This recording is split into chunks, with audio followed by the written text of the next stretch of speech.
안녕하세요. 전 40대 초반의 남성입니다. 전 7년의 연애를 끝으로 결혼에 골인했고, 연애와 결혼 기간을 합치면 10년의 세월을 한 여자와 함께 했습니다. 전 10년이란 오랜 시간을 앞두고 결국 이별하는 것을 택했어요. 모든 일이 저번 달에 끝을 맺었는데도 불구하고 제 마음은 아직도 허하고 그때 받은 상처가 다 아물지 않은 듯 하네요. 그래서 이렇게 제 사연을 쓰게 되었어요. 익명으로라도 하소연을 하고 싶었거든요. 아무래도 지인들에게 진실을 말하기엔 너무 힘이 들어서요. 그럼 제 이야기를 이제 시작하겠습니다. 때는 10년 전 아내와 전 소개팅으로 만났어요. 나이가 비슷한 또래였는데 둘 다 그 나이가 되도록 일에 미쳐 사는 것을 택해서 저와 아내 둘 다 연애 한번 제대로 해보지 못했어요. 그날 아내는 저에게 첫눈에 반했습니다. 나중에 들으니 아내의 이상형이 현실에 존재한다면 그게 저라는 존재가 아닐까 하고 생각했다고 하더라고요. 아내는 적극적인 여자였어요. 감정 표현에 참 충실한 여자였고 솔직한 사람이었거든요. 그리고 사랑해 죽고 사랑해 사는 여자였습니다. 낭만이 가득한 사람이자 사랑이 충만한 사람이었죠. 저희의 첫 만남 이후 애프터 신청도 아내 쪽에서 해주더군요. 전 처음부터 아내가 마음에 쏙 들었던 것은 아니었습니다. 전 긴가민가 하는 상태였는데 아내 쪽에서 적극적으로 대시하기 시작하니 저도 점점 아내가 제 마음에 들어오기 시작하더군요. 그 사람을 만나니 머릿속에 촉이 오더라고요. 아, 나는 이 여자랑 결혼까지 가겠다. 이런 촉 말이죠. 다른 여성들과 다르게 적극적으로 표현하는 그 여자의 용기가 고마웠고 넘치는 사랑이 너무 감사했어요. 저희 두 사람은 일에 대한 욕심이 있고 자신이 가지고 있는 직업에 프라이드가 높은 사람들이었습니다. 저희는 불같은 사랑에 빠졌어요. 아내는 톡톡 튀는 매력적인 사람이었거든요. 만나면 만날수록 아내의 매력에 빠져 헤어나오지 못했죠. 그렇게 저도 점차 아내를 진지하게 결혼하고 싶은 여자라고 내심 생각을 하곤 했습니다. 하지만 우리는 결혼에 휘둘려 일을 포기할 수 없는 사람들이었고 결국 일하는 것에 우리의 결혼은 밀려났죠. 내년에 해야지 하다 결국 7년이란 세월이 흘렀고 우린 어느새 30대 후반의 나이가 되었어요. 그때쯤 되니 서로의 일도 안정화가 되었고 금전적으로도 여유로웠기 때문에 결혼에 대한 생각이 점차 구체화되고 있었죠. 그리고 40대가 되기 전에 하고 싶기도 했었고요. 그러던 어느 날 아내가 만나자고 한 카페에 갔더니 아내가 촛불로 길을 만들고 하트를 만들어 제게 이승기의 결혼해 줄래라는 노래를 불러주며 제게 프로포즈를 했습니다. 그러고는 그 자리에서 제게 편지를 하나 써왔더군요. 제가 어디가 어떤 모습이 얼마나 좋은지 저랑 왜 결혼하고 싶은지 그런 것들이 적혀 있었어요. 고백도 선수를 빼앗겼는데 프로포즈도 선수를 빼앗기니 허탈하면서 우습다가도 아내의 한결같은 사랑이 너무 좋아 행복했습니다. 그렇게 우리의 결혼 준비는 일사천리였어요. 양가에서도 기다렸다는 듯 준비하셨어요. 그렇게 우린 많은 사람들의 축복 속에서 날이 따뜻한 어느 봄날에 연애 7년 만에 100년 가약을 맺었고 검은 머리 팥불이 될 때까지 사랑하겠다고 맹세했어요. 하지만 아내와 연애 7년, 결혼 2년, 총 9년째 되던 해에 문제가 생겼죠. 그날은 오랜만에 대청소를 하는 날이었습니다. 저는 방마다 청소기를 돌렸고 바닥을 밀대로 닦았죠. 아내는 부엌 청소를 하고 있었어요. 바닥을 닦는 도중 제가 차고 있던 염주 팔찌가 걸리게 되었죠. 염주가 터져서 방 곳곳에 흩어졌습니다. 한숨을 쉬며 바닥에 엎드려 하나씩 줍고 있었죠. 저희 어머니가 절에서 사온 좋은 염주라며 염주알이 27개였는데 이게 또 다 의미가 있다고 했었는데 아무리 뒤져도 염주알이 26개만 찾아지더군요. 한 개가 모자랐어요. 그래서 방 구석마다 뒤지기 시작했고 침대 밑까지 보게 되었답니다. 그런데 침대 밑에 조그만 상자가 있더군요. 지금 생각해보면 그 상자를 열었던 것은 다행이었던 일인지 제 인생 불행의 서막이었던 것인지 잘 모르겠네요. 아무 생각 없이 열어본 그 상자 안에서 가장 눈에 띄었던 것은 노란색 다이어리였어요. 슬쩍 펼쳐보니 아내의 일기장으로 보였죠. 그런데 그 일기장 속 내용들은 예사롭지 않았습니다. 아내는 사랑에 빠졌다고 적혀 있었거든요. 처음에 읽었을 땐 당연히 제 이야기인 줄 알았습니다. 저와 결혼하기 전 적어놓은 일기장인 줄 알았고 귀엽고 흐뭇해서 그 자리에서 정독하기 시작했어요. 하지만 점차 뒤로 이어지는 내용들에 머리가 아찔해졌습니다. 일기장 속 여자 주인공은 여전히 아내였지만 남자 주인공은 제가 아니었거든요. 바로 20대의 아내 회사의 남자 신입사원이었습니다. 심지어 저와 인사까지 했었던 사원이었습니다.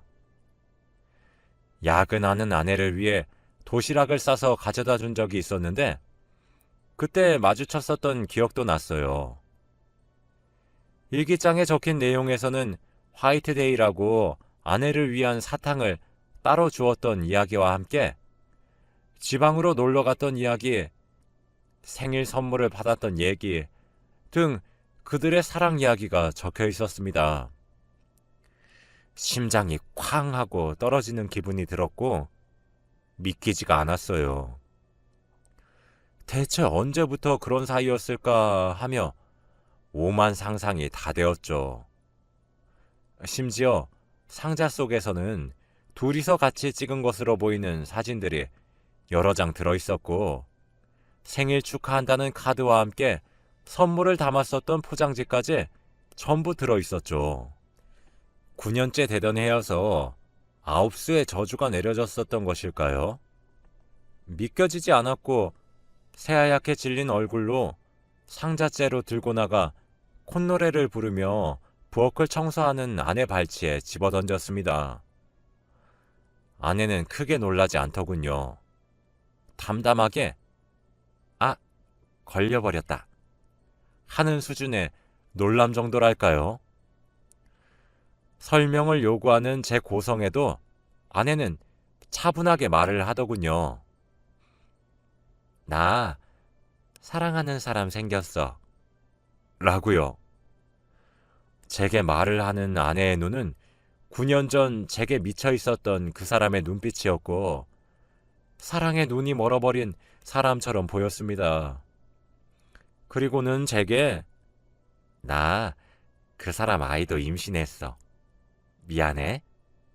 라고 담담히 얘기했어요. 그게 대체 무슨 날벼락인지 아무도 모를 겁니다. 한순간에 너무 믿기 힘든 충격적인 정보들이 너무 많이 쏟아졌고 다리에 힘이 풀려 털썩 주저앉아 버렸어요. 아내는 제게 이혼을 요구했습니다. 그 모든 과정이 물 흐르듯 자연스러워 보였어요. 몇 번이나 연습한 사람 마냥 말입니다. 아내는 그 길로 집을 바로 나갔고 전 혼자 집에 남겨졌습니다. 아내를 찾아가도 절 만나려고 하질 않더군요. 제가 찾아갈 수 있는 사람은 한 사람이 더 있었습니다. 바로 그 신입사원이었죠. 하지만 전 연락처도 주소도 아무것도 아는 것이 없었어요. 그렇다고 회사로 찾아갈 수도 없었죠. 아내가 외도했다는 사실을 동네방네 알리는 꼴이 되어버리니까요. 저는 아내가 사용했던 서재의 방과 침실, 서랍, 곳곳을 정말 미친 듯이 뒤졌습니다. 아니나 다를까 아내에게 던졌었던 상자 안에서 그 남자의 명함이 하나 나오더군요. 그 남자의 번호를 제 휴대폰에 저장했어요. 카카오톡을 열어보니 프로필 사진이 웨딩 사진이더라고요. 결혼을 준비하는 듯 보였어요. 전 나랑 아직 이혼하지도 않았는데 결혼을 먼저 한단 말이야? 라며 분노를 감추지 못했지만 이내 얼음처럼 얼었습니다. 프로필 사진을 눌러보니 웨딩드레스를 입고 있는 여자가 제 아내가 아니었기 때문입니다. 제 아내는 이 사람의 아이까지 임신했다고 했는데 이게 무슨 일인가 정말 이해하기 힘들었어요. 전 그 남자에게 메시지를 보냈습니다. 이현희 팀장 남편입니다. 잠시 만날 수 있으신가요? 라고 말이죠. 연락을 하고 1분도 채 지나지 않아 전 더 이상 할 말 없습니다. 팀장님께 제 의견 전부 다 전달했고 회사도 그만두고 고향으로 내려왔는데 남편분께서 왜 제게 연락을 하시는 건지 이해하기 힘듭니다. 괴롭히지 말아주셨으면 합니다. 죄송하지만 만남은 거절하겠습니다. 라고 답장이 오더군요. 전 다급하게 현수씨, 당신 정말 파렴치한 놈이었군요. 제 아내는 당신의 아이까지 임신했고 집을 나갔어요. 당신을 만나기 위해서 말입니다. 근데 회사까지 그만두고 고향으로 내려가 다른 여자랑 결혼을 준비하고 있습니까? 지금 제가 당신 상간남으로 고소해도 할 말 없으신 것도 아시나요? 라고 연락을 했더니 네? 아무래도 남편분께서 아직 모든 사실을 아시는 것은 아닌 것 같네요. 좋아요. 만납시다.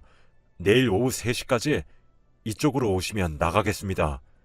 라고 주소를 하나 제게 알려주었어요. 그날 밤 전 한순간도 잠들지 못했고 시간이 흘러 그 남자를 만나게 되었습니다. 새 신부가 될 사람과 함께 나왔더군요.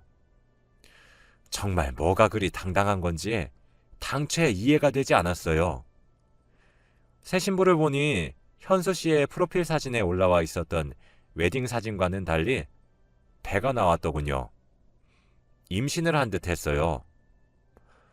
전 정말 두 여자를 동시에 임신시킨 그놈이 정말 원망스러웠습니다. 평화로운 제 가정을 깬 주범이 뻔뻔하게 새 출발을 하려고 한다는 사실도 죽을 만큼 싫었어요. 하지만 그 모든 것은 제 오해였습니다. 그렇게 전 그 남자와 그의 예비 아내를 통해 아내의 진짜 사랑 이야기를 듣게 되었고 그것은 제가 알고 있는 내용과 아주 많이 달랐습니다. 오히려 아내는 현수 씨의 스토커였어요. 상자에 담겨 있었던 화이트데이는 현수 씨가 지금 결혼을 준비하고 있는 예비 신부를 위해 사탕을 살 때 팀원들 것까지 함께 사서 똑같은 사탕을 하나씩 나눠줬던 것이었어요. 일 욕심이 많았고 이제 가정을 꾸려야 해서 책임감이 강하게 생겼던 신입사원은 팀장님의 이쁨을 받고 싶어 했던 일반적인 직원이었고 그렇게 지방의 팀장님과 함께 출장을 가서 찍은 사진들은 단 둘만의 미래 여행 사진으로 바뀌어 있었던 것이었습니다. 아내에게 생일 축하한다는 카드와 선물의 포장지는 팀원들끼리 돈을 조금씩 모아 사들인 것이었는데 전달을 신입사원이 했던 것이었어요.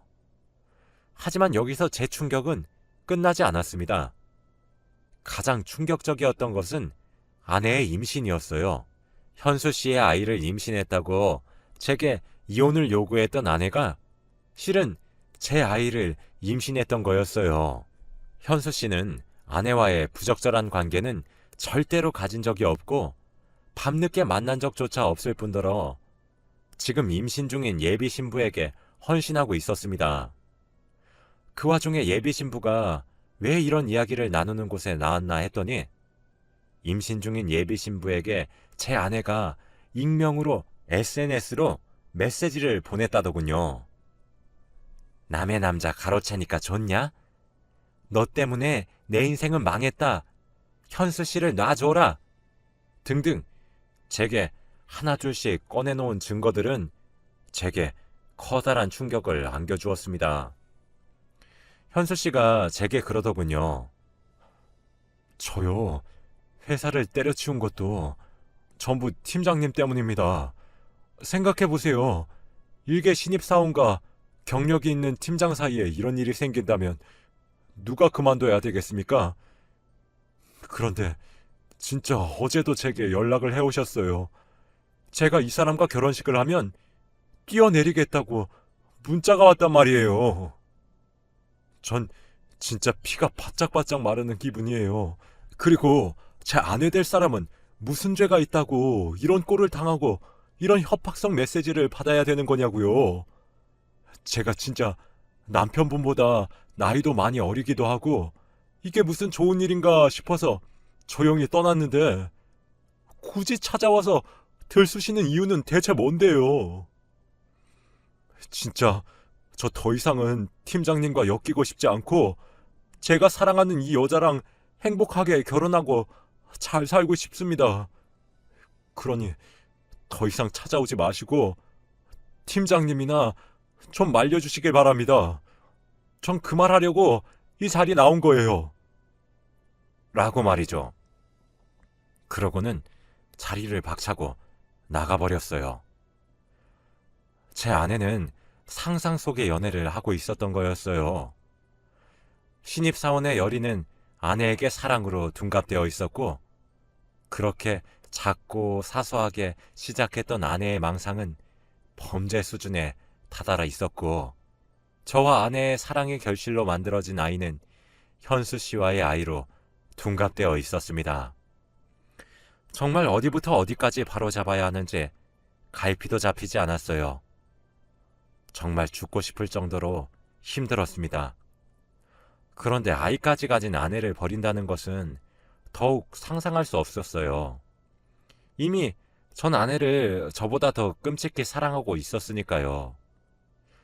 순수해서 그런 거겠지. 원래 사랑이란 감정에 충실한 여자니까 그런 거겠지. 라고 생각하며 넘기려고 했습니다.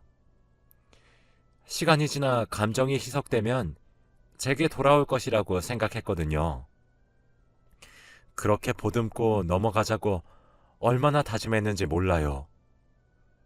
그렇게 우리의 결혼 9주년이 지나갔고 올해 10주년을 맞이했습니다. 제 아이를 가진 여자가 사랑의 열병에 빠진 모습을 보는 건 예상했던 것보다 더욱 힘든 일이었어요. 제가 알게 된 이후엔 점점 당당해졌고 회사 퇴근 후 집에 와서는 하루 종일 신입사원과 그 신부의 SNS를 보며 일거수일투족을 뒤지기 시작했죠. 전 그런 아내의 모습마저 안타까웠고 얼른 제자리로 돌아오길 기다렸습니다. 하지만 그런 저도 참기 힘든 일이 일어났어요. 제가 이혼을 결심하게 된 계기죠. 해가 바뀌면서 아내는 임신 6개월 차가 되었어요. 임신한 아내의 시중을 들며 지내고 있었죠. 아내도 점차 현수 씨에게 있는 미련을 털어내는 것처럼 보이기도 했어요. 어느 평화로운 주말 아내는 낮잠을 자고 있었고 전 그 틈을 타서 집 청소를 조용조용 시작했어요. 아내의 서재를 정리하는데 익숙한 노란색 다이어리가 보이더군요. 다이어리를 펼쳐보니 피처럼 붉은 펜으로 현수 씨의 예비 신부를 저주하는 글이 잔뜩 써져 있었고 현수 씨와의 망상 연애 이야기도 잔뜩 써져 있었어요. 그리고 제게 청혼하며 썼던 편지처럼 현수 씨의 어디가 어떤 모습이 얼만큼 좋은지 왜 현수 씨랑 자기가 결혼까지 해야 되는지가 적혀 있었습니다. 아내는 이미 상상 속에서 현수 씨에게 프로포즈까지 마친 상태였죠. 가장 소름 끼쳤던 것은 저와 아내의 아이에게 지어줄 이름이었어요.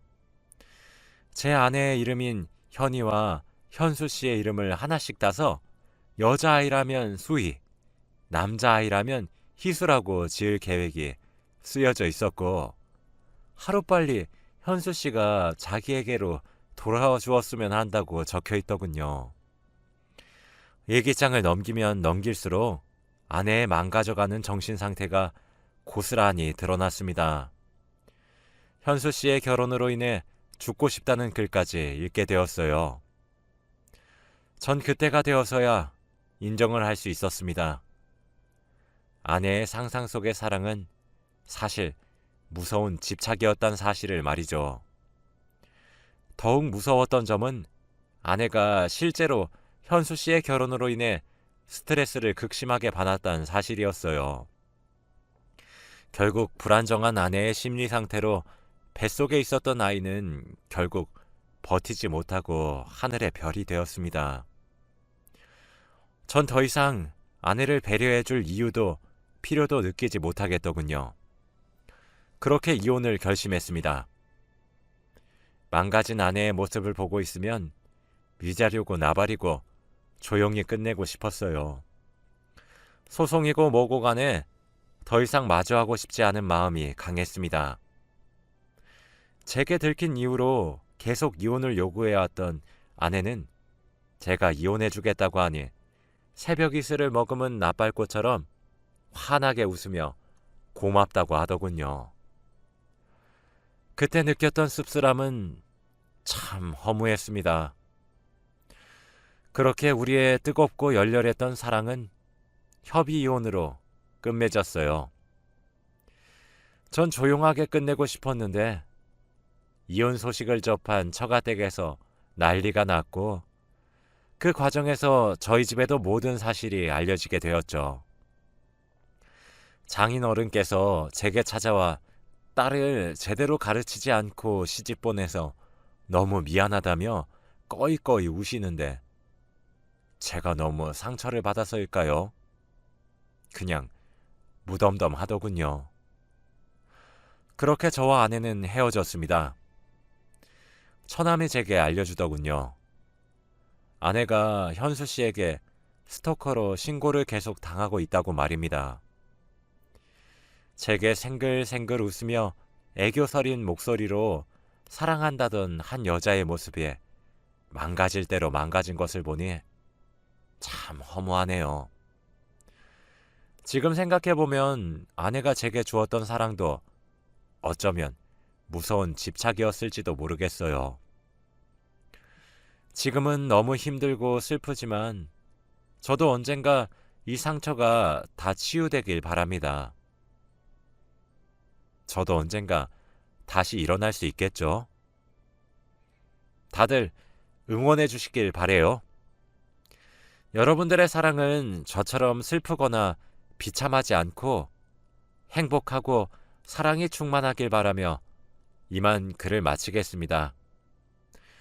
제 이야기를 들어주셔서 감사합니다.